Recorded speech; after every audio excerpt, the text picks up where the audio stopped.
अस्सलाम वालेकुम नाज़रीन, मैं हूं फरूख अब्बास और चैनल है न्यूट्रल बाय जावेद चौधरी। नाज़रीन, कुछ इंटरनेशनल और कुछ नेशनल न्यूज़ लेके आपके सामने हाजिर हैं।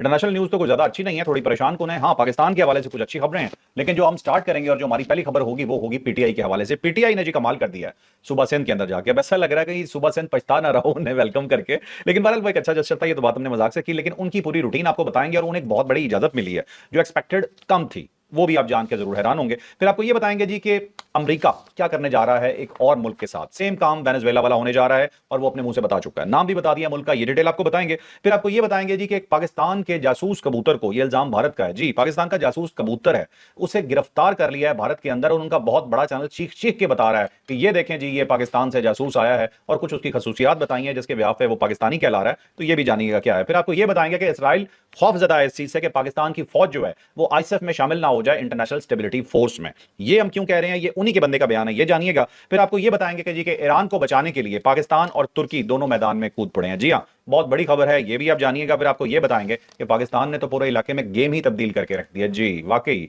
ये बहुत बड़ी खबर है कि पाकिस्तान ने पूरे इलाके को तब्दील करके रख दिया है। रीजन के ऊपर पाकिस्तान का तसल्लुत तो नहीं कहेंगे, बहुत हार्ड वर्ड है, लेकिन बहुत बड़ा नाम बन चुका है और कुछ सबूत हमारे सामने आ गए हैं जो आपको पहले शायद मालूम ना हो। तो ये होगा आज का हमारा वीलॉग। और अगर आपने जावेद चॉइस साहब का कॉलम पढ़ना है तो javedch.com पे जाके अब 0 पॉइंट कॉलम बिल्कुल पढ़ सकते हैं। चॉइस साहब ने वादा किया हुआ है कि हमसे वो गपशप बिल्कुल नहीं करेंगे, इसलिए हम सीधा सवाल पे आते हुए चॉइस साहब से पूछते हैं कि पीटीआई कराची में क्या कर रही है। असल में पीटीआई ने वाकई कमाल कर दिया है। 3 साल के बाद पहली मरतबा मौका मिला है उन्हें कि हर जगह पे वो जा रहे हैं और वहाँ पे कोई रोक नहीं है, टोक नहीं है, पुलिस की लाठी चार्ज नहीं है, आंसू गैस नहीं है, रास्ते में पाबंदियां नहीं है, कोई कंटेनर्स नहीं लगे हुए और उनके लोग अगवा नहीं हो रहे, गिरफ्तार नहीं हो रहे। उनको पूरा मौका दिया जा रहा है कि जा बच्चा कर ले जो करना है। तो क्या कहा उसने कि जी ले अपनी ज़िंदगी सिमरन। तो वो पाकिस्तान तहरीक इंसाफ इस सिमरन बन के कराची के अंदर, सिंध के अंदर फिर रहे हैं।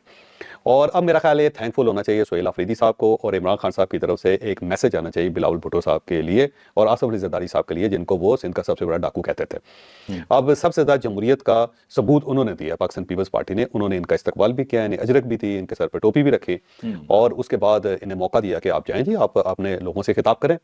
जो ये मौका मिला तो हर जगह पे लोग इनका इस्तकबाल भी कर रहे हैं और लोग वहाँ पे नजर भी आ रहे हैं। और अब सोशल मीडिया जो ना भरा हुआ है मुकम्मल तौर पे, आपने देखा होगा। ये कोटरी भी गए हैं, फिर हैदराबाद भी गए हैं, वहाँ पे वकला से खिताब भी किया है, पब्लिकली भी ये खड़े होके सुहेल अफरीदी साहब खिताब कर रहे हैं, बल्कि गाड़ी के ऊपर खड़े होकर पश्तो में तकरीर कर रहे हैं। उसकी वजह यह है कि पूरे खैबर पख्तूनख्वा में, बल्कि पेशावर ज़्यादा बेहतर है, पेशावर में इतने पख्तून नहीं है जितने पख्तून कराची में। तो दुनिया में सबसे बड़ी जो पख्तून आबादी है वो कराची है। तो वहाँ पे जब वो गए हैं तो वो जाके उन्होंने खिताब किया है तो लोग बाहर निकले हैं, क्योंकि जब भी खैबर पख्तूनख्वा से कोई भी आता था तो वो लोग उसकी तकरीर सुनते थे। ये ज़हन में रखें, इमरान खान को भी सुनते थे, गंडापुर साहब जब भी कभी थे जो वो भी जाते थे तो उनकी भी सुनी जाती थी, और उससे पहले एएनपी जो थी उसकी सुनी जाती थी। फिर जमात इस्लामी जब जाती थी वहाँ से खैबर पख्तूनख्वा से, खैबर पख्तूनख्वा चैप्टर जो जमात इस्लामी का है तो उसकी भी सुनी जाती थी। उसकी वजह यह है कि वहाँ पे पख्तून बहुत ज़्यादा है। तो अब ये इनकी एक पॉपुलैरिटी है और एक कार्ड है जो 3 साल बाद पाकिस्तान तहरीक इंसाफ ने खेला है और अब वो नजर आ रहा है। अब कल बल्कि आज जलसा होगा और ये जलसा जो होगा ना 2 बजे होगा बागे जना के अंदर, और इसकी एक मशरूत इजाजत जो गवर्नमेंट की तरफ से मिल गई है पाकिस्तान तहरीक इंसाफ को, और उसके अंदर 3-4 शर्तें। एक तो शर्त ये है कि रियासती इदारों के खिलाफ वो तकरीर नहीं करेंगे, और ये वाकई नहीं करेंगे, क्योंकि अभी तक आप देख लें सुहेल अफरीदी साहब ने कराची के अंदर किसी जगह पे भी फील्ड मार्शल के खिलाफ कोई बात नहीं की, उन्होंने एस्टैब्लिशमेंट के खिलाफ कोई बात नहीं की, ये भी नहीं कहा कि ऑपरेशन नहीं करने देंगे, और ये किसी के बाप का मुल्क नहीं है, ये भी उन्होंने नहीं किया कहा वहाँ पे। और उसकी बुनियादी वजह ये है कि सेटलमेंट है ये पाकिस्तान पीपल्स पार्टी और पीटीआई के अंदर की, यहाँ पे कोई मुतनाज़ बात नहीं की जाएगी। और ना ये कहा जाएगा कि कराची को खंडर बना दिया है, ना ये कहा जाएगा कि कराची को लूट के खा गए, ना ये कहा जाएगा कि ये जो भुट्टो है आज तक क्यों जिंदा है कराची के अंदर या सिंध के अंदर। तो वो सारी चीज़ें जो ज़ाहिर उनके पेन पॉइंट्स थे पाकिस्तान पीपल्स पार्टी के, उस पर कंप्रोमाइज़ पाकिस्तान तहरीक इंसाफ ने वहाँ पे किया हुआ है। और एक तो ये है कि रियासी इदारों के खिलाफ तकरीर नहीं होगी, कल कोई रियासी इदारों के खिलाफ तकरीर नहीं होगी, ये ध्यान रखिए। सिर्फ एक बात कही जाएगी 8 फरवरी के इलेक्शन, और कहा जाएगा कि 8 फरवरी के इलेक्शनों के ऊपर पाकिस्तान पीपल्स पार्टी की रिजर्वेशन भी है, हमारी बात ना माने इनकी बात मान ले और इसको खोल ले 8 फरवरी के इलेक्शनों को। दूसरा ये है कि अमन जो होगा वो इनकी जिम्मेदारी होगी पाकिस्तान तहरीक इंसाफ की, वहाँ पे किसी किस्म की हुलड़बाजी नहीं होगी, पुलिस को नहीं कहा जाएगा कि आप अमन कायम करें, ये पार्टी ने करना है, मुंतजमीन। और तीसरा ये है कि किसी किस्म की फिरका वाराना बात वहाँ पे नहीं होगी। फिर ये एक ट्रैफिक की रवानी जो है उसके रास्ते में किसी किस्म की रुकावट नहीं होगी, मुकर्ररा वक्त पे स्टार्ट होगा और मुकर्ररा वक्त से पहले पहले ये जलसा खत्म हो जाएगा।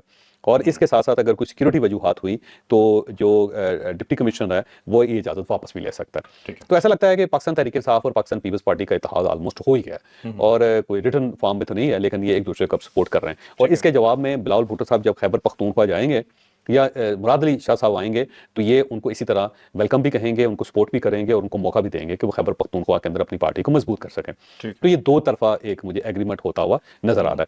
लेकिन अब यहाँ पे एक और सवाल पैदा होता है, वो सवाल ये पैदा होता है कि इसका मतलब ये हुआ कि माजी के अंदर जब ये पाकिस्तान पीपल्स पार्टी के खिलाफ बात करते थे तो वो ठीक नहीं था, वो गलत था फिर इनका रवैया। इसका मतलब ये हुआ पाकिस्तान पीपल्स पार्टी तो ज्यादा जमहूरी पार्टी निकले, उसका दिल बड़ा निकला, तो इन सब के ख्यालात जो थे वो गलत साबित हुए। अब इमरान खान साहब क्या कहते थे बिलाल जरदारी साहब के बारे में? वो सिंध का सबसे बड़ा डाकू, अच्छा। हाँ, और बिलावल भुट्टो की नकलें उतारते होते थे, आपने शायद देखा जी नहीं जी जी, मुझे याद है वो पानी वाली बात पे। या और भी बहुत सारी बातें जो है ना इस तरह। अच्छा, दूसरा ये है कि इमरान खान साहब की एक ट्वीट रिलीज की है पार्टी ने, और लंबी ट्वीट है और उसके अंदर उन्होंने अजरक पहनी हुई है, टोपी रखी हुई है सर पे, सिंधी टोपी, और इमरान खान साहब ने कहा है कि जी बस सारी कौम को निकलना चाहिए और मैं आज़ादी या मौत दोनों में से एक चीज़ का फैसला करना होगा, या आज़ाद होऊंगा या फौत हो जाऊंगा, इसके अलावा कोई कंप्रोमाइज़ नहीं है और अपने मुल्क की आज़ादी के लिए आप खड़े हो जाए वगैरह वगैरह। लेकिन ये जो ट्वीट है ये वाहिद ट्वीट है पिछले 1-1.5 साल के अंदर जिसके अंदर किसी सरकारी अदारे को हदफ नहीं बनाया गया, फौज के खिलाफ बात नहीं की गई और इसके अंदर आसम मुनीर साहब का जिक्र ही नहीं है। अच्छा। तो इसका मतलब ये हुआ कि इमरान खान साहब कल के जलसे को कामयाब करने के लिए इस लेवल तक चले गए हैं कि उन्होंने मुतनाज़ा बात खुद भी नहीं की। खुद करने से मतलब ये कि जो उनके नाम से ट्वीट जारी की गई उसके अंदर भी शामिल नहीं है। तो इसका मतलब ये हुआ कि आप कंप्रोमाइज़ करते हैं, फिर आप अपने पुराना जो मौक़िफ़ होता है ऐसे यू टर्न ले लेते होते हैं आज में, क्योंकि जहाँ पे आपको कोई फ़ायदा नजर आता है आज भी, तो जहाँ आपको कोई फ़ायदा नजर आता है तो आप कर गुजरते हैं। लेकिन मेरा ख्याल ये है कि जो कल का जलसा होगा बड़ा जलसा होगा और लोग वहाँ पे आएंगे। ठीक है, चलें ठीक है। अब चलते हैं जी नेक्स्ट स्टोरी पे। नेक्स्ट स्टोरी इतनी हार्डकोर स्टोरी थी। वैसे यहाँ पे नहीं, सलमान राजा साहब की मैं स्माइल का जिक्र करूंगा। मैंने बड़े अरसे बाद उनके चेहरे पे स्माइल देखी, अच्छा। और वो तस्वीर दिखाएं आप लोगों को कि किस तरह स्माइल कर रहे हैं। और रिपोर्टर ने पूछा भी कि आप खुश नजर आ रहे हैं? उन्होंने कहा हाँ, मैं बहुत ज्यादा खुश हूँ। और देखें, जब थोड़ी सी भी गुंजाइश निकाली जाती है, मौका दिया जाता है, तो वो लोग किस तरह बाहर निकलते हैं। और ये कराची पहले भी जागा हुआ था, अब तो बिल्कुल जागा हुआ है। अफरीदी साहब जब कल तकरीर कर रहे थे ना, सलमान राजा साहब सो रहे थे उस वक्त। अच्छा, आहिस्ता आहिस्ता उनको बैलेंस हो गया, आहिस्ता से एनर्जी मिल रही है उनको। ठीक है ठीक है, चलें अब चलते हैं जी अगली खबर पे। अगली खबर थोड़ी सी मैं डिफरेंट शामिल करता हूं। वो ये है जी कि घटिया मोदी जी के घटिया मुल्क के घटिया चैनल ने घटिया इल्जाम लगाते हुए एक फुटेज चला दी, और फुटेज ये थी कि पाकिस्तान का जासूस कबूतर गिरफ्तार हो गया। और आपको पता है किस तरह बोलते नहीं, इनफैक्ट वो भौंकते हैं। वो बात क्या नहीं, अब इसमें कोई गलत बात नहीं। जॉय साहब आप मुझे ये बताएं, गोबरारिया क्या करता है यार? फिर वही बात अच्छा, जो तेजाब गोस्वामी को डीजे एसपीआर साहब ने भी दिखाया था, वो क्या उसकी यार वैसे ऑनेस्टली मुझे वाकई बुरा लगता है, वैसे आपको सही बताऊं। अच्छा वो चले, आपको वो भीगे उठते वाला वो याद होगा, वो क्या नाम है, जनरल बकरी बख्शी, ठीक है। इनकी कोई एक बात काबिल कबूल है? ये बंदा कैसे खून ना खोले इनकी बात सुन के? आहिस्ता आहिस्ता मुझे लगता है हम भी एक बंदा तैयार कर रहे हैं जो इनके पाए का होगा, मुकाबले का होगा, ऊपर निकल जाएगा। फर्क मजाइल।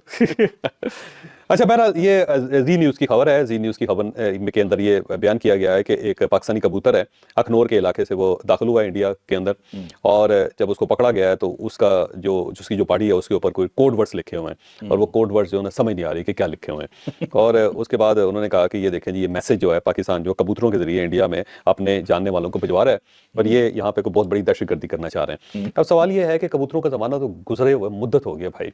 अब किस जमाने में आप रह रहे हैं जब सोशल मीडिया है, तो सोशल मीडिया के जरिए बड़ी आसानी से कोई भी मैसेज आप किसी जगह पे भी भेज सकते हैं और आपको पता भी नहीं चलेगा कानो कान।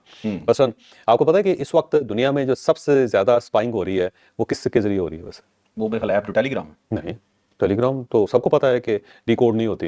अच्छा। तो इसलिए तो उस पर नहीं करेंगे क्योंकि कहीं न किसी ने डिकोड करके रखी होगी। अच्छा, हाँ।